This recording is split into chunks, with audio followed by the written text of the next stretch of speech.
Bienvenue dans le numéro 37 de la saison 2 de l'Hebdo de Rage Package, un numéro avec moins de quantité que les semaines précédentes, puisque les semaines précédentes, évidemment, c'était tous les jeux qui voulaient être là pour Noël qui arrivaient. Noël approche, donc la quantité diminue, mais la qualité est incroyable cette semaine. Beaucoup de hits à venir, je vous les présente tout de suite. Et on démarre tout de suite avec un des gros hits attendus de la semaine, c'est Turing Machine, un jeu extrêmement attendu par notamment les amateurs de jeux de déduction. C'est un jeu de déduction compétitif. Vous pouvez également y jouer en solo, auquel cas vous allez devoir trouver la solution dans le moins de coûts possible. Il y a plus de 7 millions de combinaisons, donc vous n'avez pas fini de jouer. Le principe est très simple, vous avez des questions qui sont prédéterminées en fonction des parties, qui peuvent être est-ce que tel chiffre est supérieur, égal ou inférieur à 3, ou est-ce qu'il est supérieur ou égal ou inférieur au nombre précédent, ou est-ce qu'il est pair, voilà, plein de questions possibles. À vous de déterminer les questions que vous allez poser, et évidemment, plus vous allez vite dans la réponse, plus vous avez de chances de gagner la partie. Dans la boîte, vous posez les questions avec un ordinateur, c'est-à-dire en fait pas d'électronique, pas de pile d'électricité et tout ça, un ordinateur à l'ancienne avec des fiches perforées que vous allez superposer pour savoir si votre question, la réponse est oui ou elle est non. Un jeu de Fabien Gridel, qui est l'auteur de Rest in Peace, et de Johan Levé, l'auteur de Myrmes, qui sont donc mis ensemble pour faire ce jeu de déduction très attendu, c'est Turing Machine. Et on continue avec un jeu qui nous remonte encore plus loin, puisque là vous êtes au XVIIIe siècle dans le Gévaudan,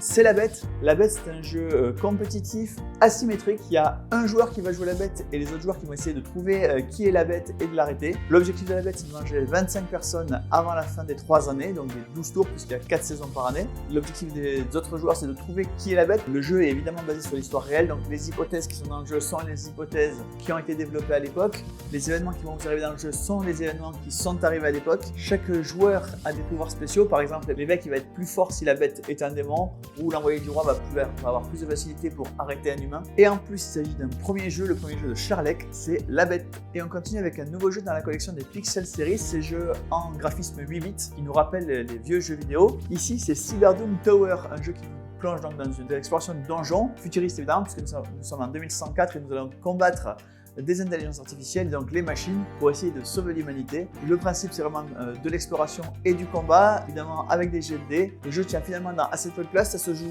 tout seul ou à 2 joueurs, c'est Cyberdoom Tower. Et on continue avec un micro-game cette fois-ci, également pour 2 joueurs, c'est la bataille des petits sorciers. Le principe est simple, vous êtes 2 petits sorciers, donc des gens qui font de la sorcellerie avec leur four à pâtisserie, et il ne peut en rester qu'un, donc vous allez faire un combat de pâtisserie pour savoir qui va rester dans la cuisine. Vous avez 4 actions possibles, vous pouvez soit mettre quelque chose à cuire, soit regarder ce qui est en cours de cuisson au cas où vous vous en souviendrez pas, soit augmenter le thermostat pour que ça chauffe plus vite, soit retirer simplement un plat de la cuisson et faire ses effets. Évidemment, les effets, ça va plutôt être faire des dégâts à l'adversaire ou se soigner soi-même, ou parfois faire quelques petits tours pendables au plat de l'adversaire ou au sien. C'est tout simple, ça se joue à 2, c'est la bataille des petits sorciers. Et on continue avec le siège de Runedar, le jeu de Rainer Knizia de la semaine. Pourquoi je dis le jeu de la semaine? Parce que Rainer Knizia, c'est un auteur extrêmement prolifique, c'est un des premiers auteurs allemands qui a commencé à vendre des jeux sur son nom. Il en est quasiment à 700 jeux de produits. Ici, c'est un jeu de tower defense et de deck building en même temps. Le principe est simple, vous êtes des nains qui avaient évidemment creusé pour avoir de l'or et qui se font attaquer par des monstres. Et donc le principe, c'est que vous allez devoir tenir assez longtemps dans la mine pour sauver tout l'or avant que les monstres n'arrivent et prennent le contrôle de la zone. Deck building, pourquoi? Parce que vous avez dans un deck 12 cartes, il n'y en aura jamais plus, donc chaque carte que vous achetez remplace une carte que vous avez déjà. À vous de faire les bons choix pour garder des cartes qui vous laissent toutes les options possibles tout en essayant d'optimiser vos différents coups. Les ennemis arrivent à certains endroits, les cartes sont efficaces à certains endroits, donc votre placement a de l'importance, c'est pas juste je joue des cartes et je fais leur effet quoi qu'il arrive. Vous allez jouer dans la boîte qui joue donc le rôle de Runedar, la place forte que vous allez défendre. A noter que Rainer Knizia n'est pas la seule personne expérimentée à avoir travaillé sur ce jeu, puisque Andrew Bosley a fait les illustrations que vous voyez ici. Andrew Bosley, le nom vous dit peut-être rien, mais il a fait tout un tas de jeux, et notamment Everdell, qui est extrêmement connu évidemment pour ses illustrations, mais aussi Tapestry, mais aussi Love Letter et aussi plein d'autres jeux. Donc Rainer Knizia comme auteur et Andrew Bosley comme illustrateur, c'est vraiment la Dream Team. Et à noter que dans ce jeu, vous avez également quelques cartes bonus qui vous sont offertes avec les premières boîtes, donc profitez-en pour acheter vite Runedar pour avoir les cartes bonus, parce qu'il n'y en aura pas pour tout le monde. C'est le siège de Runedar. Et on continue avec un autre auteur extrêmement prolifique, c'est Bruno Catala. Ici, avec Johannes Goupy, il nous a produit Auricalc. Auricalc que vous connaissez peut-être déjà parce qu'on vous en a parlé ici, on vous a offert une boîte un peu en avant-première. D'ailleurs, restez connectés sur notre YouTube et sur notre Twitter dans les semaines à venir, parce qu'il y aura d'autres cadeaux à venir, mais je n'en dis pas plus, c'est des surprises pour les semaines prochaines. Ici, Auricalc, c'est une sorte de mini 4X, donc vous allez explorer votre plateau de ville qui est devant vous, tout en essayant de récupérer un maximum d'Auricalc, donc ce métal précieux, battre des monstres, Bref, plein de choses à faire. Un jeu de Bruno Cathala et Younes Boupi, Oricalc. Et on continue avec un jeu de Marc Paquin qui s'appelle Peter Pan. Marc Paquin, vous le connaissez peut-être puisqu'il est l'auteur de quelques jeux, notamment Yamatai, mais également Treasure Island. Treasure Island, il avait ceci de particulier que pour la première fois, on pouvait écrire sur le plateau de jeu et ça vous permettait de trouver le trésor. Et le plateau de jeu est évidemment effaçable, donc vous pouvez écrire dessus, puis effacer pour refaire une deuxième partie, une troisième partie. Ici, il reprend ce principe puisque vous êtes Peter Pan et des enfants perdus.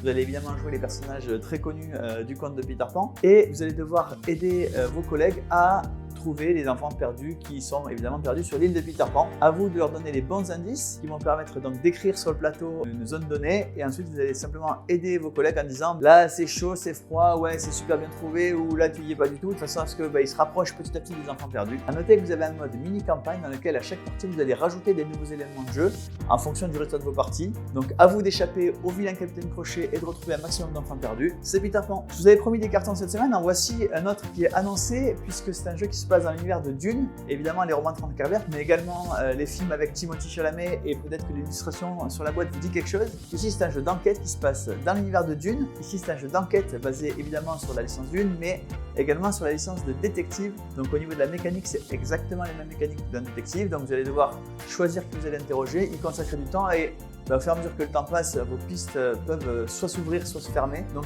vous allez choisir d'interroger telle personne, ça va peut-être vous empêcher d'interroger une autre personne dans le même temps. À vous de faire les bons choix. Il y a dans la boîte un prologue et 3 scénarios, sachant que les différents scénarios vont s'enchaîner et que ce que vous avez fait lors d'un scénario peut influer les scénarios suivants. Pas tellement de gagnants et de perdants, plutôt une histoire qu'on met tous ensemble. C'est Dune.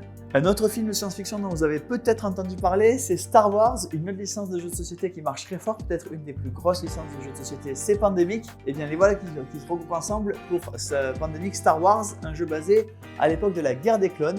Et donc vous allez jouer des Jedi qui vont affronter les droïdes et les clones. À noter quelques variations par rapport au Pandemic de base. D'abord, il y a un choix entre différents vilains, donc à chaque partie vous allez affronter un méchant différent et qui a un deck spécifique avec à la fin de chaque partie un combat de façon un peu cinématique. Vous allez affronter le grand méchant pour terminer la partie. Quelques autres modifications, notamment le fait qu'il n'y a plus de propagation. Quand un endroit a 3 droïdes, les droïdes c'est ce qui remplace les cubes maladies de Pandemic, ça s'arrête là, c'est un blocage, donc ça ne se répand pas dans la galaxie. Par contre, vous ne pouvez plus rien faire que de combattre ces blocages. Ça se joue toujours évidemment de 1 à 4 joueurs. Une autre nouveauté, c'est qu'il y a des points de vie. En fait, vos points de vie, c'est le nombre de cartes que vous avez dans la main. Donc évidemment, quand vous faites un combat, pour une fois dans Pandemic, vous jetez des dés.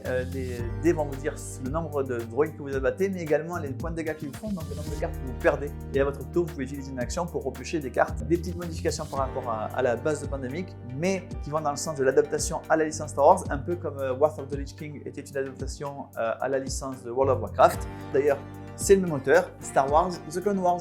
Autre licence très forte, c'est Splendor de Marc-André, qui a extrêmement bien marché. Ici, Marc-André s'est fait de Bruno Cathala, un petit auteur qui débute, pour faire une version duel. Un jeu adapté à 2 joueurs et seulement 2 joueurs, avec évidemment pas mal de modifications. D'abord, sur la façon de prendre les jetons, puisque on va prendre des jetons sur un tableau. On va prendre 3 jetons qui se suivent, donc à vous de choisir les bons jetons pour vous, mais peut-être essayer de bloquer également les bons coups de l'adversaire. 3 façons différentes de gagner. Soit vous pouvez gagner en arrivant à 20 points, soit vous pouvez gagner en accumulant des personnages qui ont des couronnes, soit vous pouvez gagner en accumulant 10 de la même couleur. Plusieurs façons de gagner qui vont mener à mettre un peu la pression sur vos adversaires de façon différente, mais sur la mécanique de base de Splendor, on ne change pas grand chose. Splendor était un excellent jeu, Splendor Duel est encore meilleur si vous êtes 2, c'est Splendor Duel. Autre licence qui a beaucoup marché dans les jeux de société, c'est Mysterium.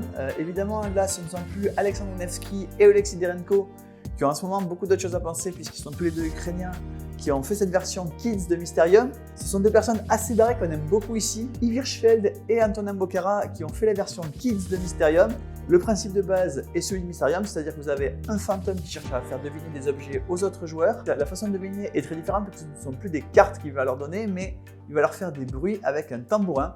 Donc à lui d'essayer de faire des bruits qui ressemblent. Par exemple, si c'est un chat, il va peut-être frotter le tambourin. Si c'est une trompette, il va taper fort dessus. Voilà, plein de choses assez créatives à faire avec le son. À noter que pour les premiers qui nous passent une commande, il y a une page d'autocollant qui va avec le jeu. Là aussi, précipitez-vous, il n'y en aura pas pour tout le monde. C'est Mysterium Kids, le trésor du Capitaine Boo, d'Antonin Bocara et Yves Hirschfeld. L'an dernier, je vous parlais d'Osmooth, un jeu qui permet de se redécouvrir en couple. Ici arrive Osmooth Hot, donc pour les couples qui veulent réchauffer un peu leur quotidien. Le principe est toujours le même, on tire une une carte et il y a soit une question, soit une action à faire. Je ne vous rentre pas dans le détail des questions, ça peut être relativement chaud à jouer vraiment avec un partenaire particulier. Et évidemment, il y aura MPK Game Pack, on vous met Osmose et Osmose Hot à tarif promotionnel. L'an dernier également, je vous parlais de Mind Management. On l'avait exclusivement en anglais parce qu'on n'était pas sûr qu'il allait arriver en français et qu'on voulait le faire. D'ailleurs, si vous voulez voir ce que j'en disais à l'époque, c'est facile, il y a un lien dans les commentaires, vous avez qu'à cliquer dessus et vous allez voir toute l'explication du jeu. Et finalement, il arrive en français, on est assez content. Évidemment, chez Parkedge, on préfère les jeux en français, donc on a arrêté complètement, on n'a plus de jeux en anglais.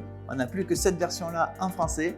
C'est Mind Management de Jay Cormier. On va replonger en 2013 et replonger est le bon mot puisqu'on va vous parler de SES Titanic. SES Titanic, c'est un jeu de Bruno Catala et Ludovic Maublanc, qui sont deux auteurs qu'on ne présente plus, qui sont repartis ici de la mécanique de base du solitaire. Et donc, SES Titanic, c'est un jeu plutôt en solitaire. Vous pouvez également jouer jusqu'à 4, mais voilà, dans ce cas-là, ce sera un jeu coopératif, vous prendrez les décisions ensemble. Le principe, c'est qu'évidemment, vous jouez le rôle de l'équipage Titanic qui va essayer de sauver un maximum de passagers en les classant dans l'ordre. Et là, c'est là que vous voyez la petite mécanique du solitaire. Plusieurs façons de jouer, vraiment pas mal de choses à faire et évidemment une mécanique de base que vous connaissez tous, c'est SES Titanic. Et on continue avec non pas une mais 3 extensions pour Zombicide Black Plague, ce Zombicide qui se passe au Moyen-Âge, avec ceci de particulier que ces 3 extensions se passent dans l'univers des Cosmocats. Si vous êtes comme moi, né sous Giscard, et bien c'est un dessin animé qui vous parle sûrement. Les Cosmocats, ce sont ces héros félins qui combattent le terrible Mumbra. Donc dans les 3 extensions, vous avez évidemment Mumbra qui est à la fois un nécromancien et une abomination. Et puis vous avez 2 packs avec les héros, tout ce que vous connaissez, que ce soit Tigro, Panda,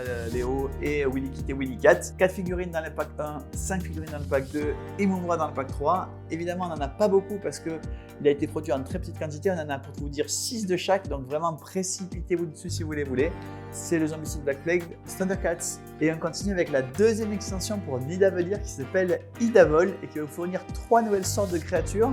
Vous allez avoir les As, vous allez avoir les Valkyries et les animaux fantastiques. Donc évidemment plus de variété dans vos tavernes et évidemment le PK Game Pack avec Idavol, Singvellir et Nidavellir à tarif promotionnel. Je vous parlais d'une deuxième extension pour un jeu, et bien là c'est exactement l'inverse. Ce n'est pas 2 extensions pour un jeu, c'est une extension pour 2 jeux. C'est Almanach les Sentiers Périlleux.